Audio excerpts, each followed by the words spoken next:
హైదరాబాద్లోని లాల్ బహదూర్ స్టేడియంలో కాంగ్రెస్ పార్టీ జాతీయ పార్టీ అధ్యక్షుడు మల్లికార్జున ఖర్గే హాజరైన సమావేశానికి బోధ్ మండలం నుండి నియోజకవర్గ ఇన్ఛార్జ్ ఆడి గజేందర్ నేతృత్వంలో కాంగ్రెస్ శ్రేణులు పెద్ద ఎత్తున హైదరాబాద్కు తరలివచ్చారు. రానున్న స్థానిక సంస్థల ఎన్నికల్లో విజయమే లక్ష్యంగా రాష్ట్ర జాతీయ నాయకులు గ్రామస్థాయి నాయకులతో మాట్లాడడానికి జాతీయ అధ్యక్షులు రావడం దేశ చరిత్రలోనే మొదటిసారన్నారు. ఖచ్చితంగా వారి సూచనల మేరకు అన్ని గ్రామాల్లో విజయమే లక్ష్యంగా పనిచేసేందుకు తాము సిద్ధమని తెలిపారు.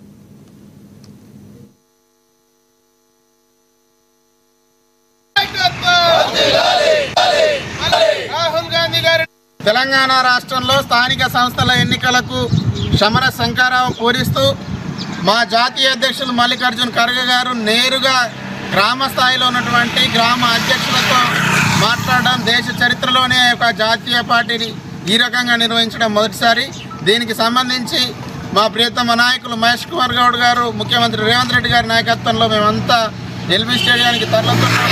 రేపు పొద్దున స్థానిక సంస్థల గెలిపే లక్ష్యంగా ప్రజాప్రభుత్వం తీసుకున్నటువంటి ప్రజారంజక నిర్ణయాలను ప్రజల్లోకి తీసుకుపోవడానికి మార్గనిర్దేశనానికి వస్తున్నటువంటి మల్లికార్జున ఖర్గే గారికి, ఏఐసిసి నాయకత్వానికి ధన్యవాదాలు తెలుపుతూ మా వంతుగా లోకల్ బాడీస్ 31 జిల్లాల్లో శక్తివంతం లేకుండా 100% ప్రయత్నిస్తామని ఈ సందర్భంగా నాయకత్వం తెలియజేస్తాం.